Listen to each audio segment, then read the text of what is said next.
Hey guys, welcome back to the shop. It's me, Kyle, the Tool Rambler.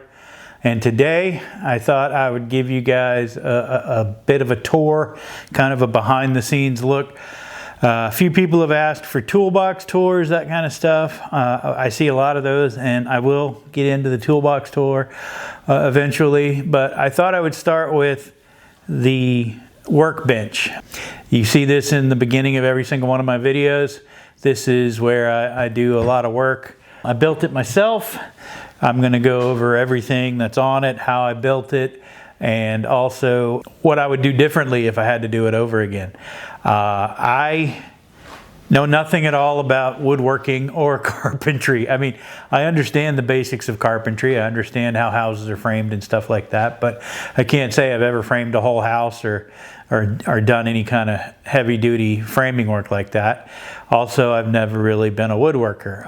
My background, my grandfather was an appliance repairman and electrician, and he kind of taught me some of those things when I was little. So I'm more on the mechanical side of things, electric motors, appliances, electronics. So when it comes to working with wood, wow.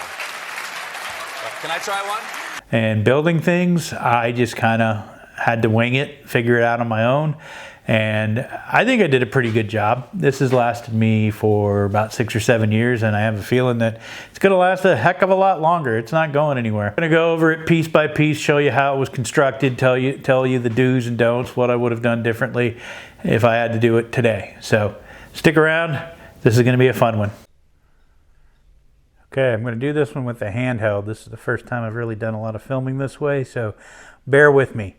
So, like I said, this is my workbench. I built it myself. See down here, there's my welder. It's a MIG, a Lincoln Electric 180 Pro MIG that I've never used because I don't know how to weld, but that's one of my goals for 2026. I will take you along on the ride as I learn to weld. Also, speaking of my goals for 2026, I want to reach 26,000 subscribers, so I'm only about 25,750 away from that. So if you guys would be kind enough to just hit that subscribe button, I would really appreciate it. But let's get on with the tour. So let's start up here at the top. So you can see it's got a pegboard back. These are 8-foot 4x4s that form the back legs, and they also support the pegboard. There's 3 of them that go across the back. Obviously it's 8 feet long, so they're spaced 4 feet apart. They also support my shop lights. So they just have 2x4s coming out that support the shop lights and gives a nice lighted surface. There's my awesome welding helmet that I've never used, auto darkening. So we'll see how well that goes when we get to that point. Here I keep most of my power tools. As you can see, I've got a mix of Milwaukee and Dewalt. I did have a lot of Dewalt, and then I got into the Milwaukee M12 system, and I was doing some work for a client, and he said he had, I think it was this one. This is an M18 that his dad gave him, but he didn't want, so he just gave it to me, which is kind of nice of him. And then I read about the Surge M18, so I picked that up as well as an impact if I wanted to do anything that I needed something stronger than the M12. But you know, I've got the impact wrench, I've got the drill driver. This is just basically a screwdriver. You can use it as a drill. It doesn't have a chuck. It's just got the 1/4-inch key there. This is a Milwaukee Dremel. Don't use that a whole lot. But as far as the Dewalt, got the regular old Dewalt drill driver. I believe this one's a hammer drill, actually. No, this one isn't the hammer drill. I have one somewhere, but that's not it. I've got the right angle drill for doing electrical work. Of course, the jigsaw. Then I got, as a gift one time, or maybe I used gift cards to get it, I got the 12-volt Dewalt because I just wanted to check those guys out. They work pretty well. I like them, and they use the same charger as the Dewalt 20-volt. course, I've got the big DeWalt impact gun for changing tires and that kind of stuff. There's my Milwaukee bandsaw. There's my Milwaukee grinder. Got the DeWalt circular saw over there. So yeah, that's basically the electrical tools. Oh, and the Festool T18. A friend of mine recommended that one for me. I tried it out, liked it. So I don't know if I'm going to buy any more Festools, but I do like it as a drill. I use it around the house a lot. Got a little mini screwdriver collection. This one, little Torx. Got just the little adjustment screwdrivers, that kind of stuff. Phillips. I think this one's a tiny. Oh, that one is also a flathead. So yeah, just some mini screwdrivers there. Shears, a little bit set. Got a painter's tool hiding back there. A bunch of torpedo levels. Over here, I got my collection of Wera craft form screwdrivers. I've got all different kinds. Got the green handles, got the electrical ones. These are the basically the demo screwdrivers. They've got the striking cap on the back, so you can hammer on those. Very good set. Of course, the red stapler. Wouldn't be the same without a red stapler. But then they switched from the swing line to the Boston stapler, but I kept my swing line. Just a small collection of pliers, hammers, channel locks. Got my hatchet up there. Got a whole bunch of Craftsman adjustable wrenches, basically 2 or 3 of every size. These are all are USA made. USA! USA!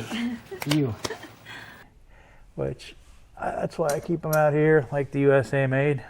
Sometimes you just need a bigger hammer. That's my small, bigger hammer. That's what she said. And sometimes you need a dead blow. What are you smirking at?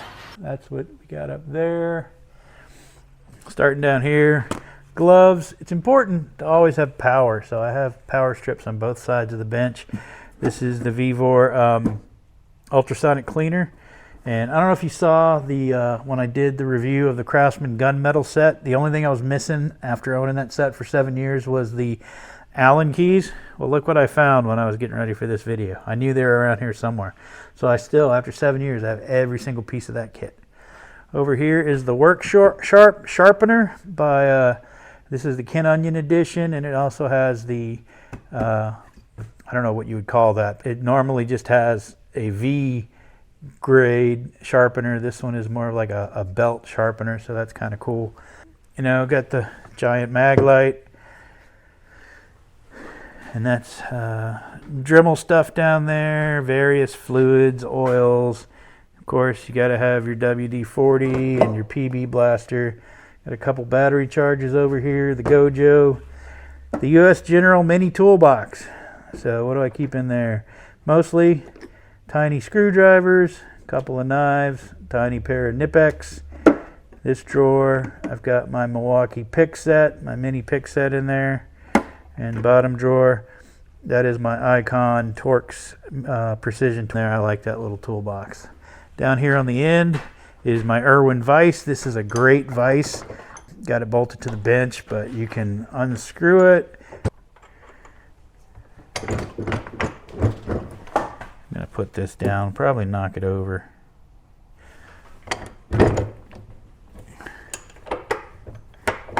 There we go. So you can rotate it, have it out here so that it doesn't get in your way. Also, turn this, and it goes from being straight jaws. You can flip it over. You got pipe jaws up there. It's a great little vise. I really like it. Now I'll never get it back in place, but I've taken it apart because it was really rusted when I had it over at my other shop. The roof leaked terribly. I did not take very good care of it, but I have gotten pretty much all the rust off of it. I really wish that would turn smoother, but that's just the way it's designed.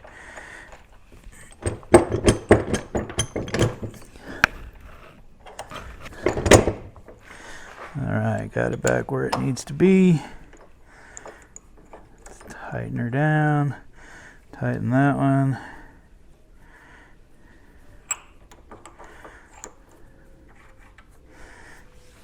But yeah, it's a multi-position vise. You know, I think I paid 100 and something bucks for it at Ace Hardware or maybe Lowe's. I can't remember, but it's come in handy. It does one thing, unlike the base, this rotates really smoothly. That's a good thing. So you can get in any position you want. If you need to bang on stuff, you got a kind of a little anvil area right there. So that is a great vise, and it's not a workbench without a good vise. So there's that. All right, of course the back is all pegboard. Got more power strips down here, so you can plug in whenever you need to. I've got the top is just a 2 foot wide by 8 foot long butcher block top I purchased at Home Depot. I put it on, and rookie mistake, I did not seal it. So as you can see, it is stained. I've worked on chainsaws and small engine stuff like that. They leak. Yeah, just cleaning up stuff. You get fluids everywhere. He's thinking, tag Dexter, you're it. I think I'm going to sand it down and then seal it. It may not make it perfect, but it'll make it a little bit more impervious to some of those fluids. And then down on the bottom, I have added a shelf. You get about, I think that's about 2.5 feet of clearance down there. But there's my shop, my miniature power, battery powered Dewalt shop vac. I've got this is my Evapo-Rust, the jug with the blue on it. That's the used one, because you can use it over and over. So I use it until it basically turns black. The other one's a new one. Keep a bottle of water in the back there, because after you use the Evapo-Rust, you want to make sure to neutralize. Take the stuff out of the Evapo-Rust and dip it in water and then dry it off real good. Those are some Dremel accessories right here. Various toolboxes. You wonder where I keep all those socket sets that I review. There they are right there. And down here it's kind of a catch-all. There's some totes if I ever need to carry anything around. That kind of stuff. So that's that. When I put this thing together, I kind of drew it up on paper how I wanted it. Like I said, I'm not a carpenter, don't know much about woodworking or anything, but I decided to make it out of 4x4s and 2x6s basically. And I found these corners on Amazon. I just ordered 8 of those. I think they came 8 to a pack because it was designed to make a workbench out of. I've got steel feet on the bottom, just to kind of raise the wood up off the ground a little bit so that the wood doesn't wick up, because this is an air conditioned shop, unheated, and it does get kind of wet in here. That's why I have the ultrasonic cleaner, because I'm constantly fighting rust. Oh, just for reference, this is it's a 263 piece tool set, socket set that I reviewed from the early 2000s. You can go back and check that out. I've got a standing desk here. There's my Denon receiver, and I play my iPhone through. I don't know if you can see them up there. I've got some outdoor B&W speakers. There's one there, and there's another one way over there. Excuse the clutter. Yeah, so I've got 2x4s at the bottom, 2x6s supporting the top. You know, I don't know what I'm doing, so I had to notch these out a little bit to get to those fasteners. I didn't quite think that through, but it was no big deal. I got it done. I'd probably think that through a little further in the future. I used 2x6s for the bottom shelf, so you could stack probably 1,000 pounds easily down there on each side.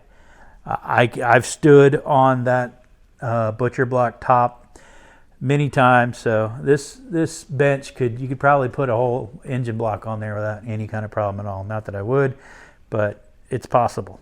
So that is my tool bench tour. I bought everything at Home Depot, I believe. Yeah, pretty much everything I got at Home Depot. It's not pressure treated wood because it's indoors. Even though it's not air conditioned or anything, it's still pretty much protected from the majority of the weather. It doesn't get rained on or anything like that.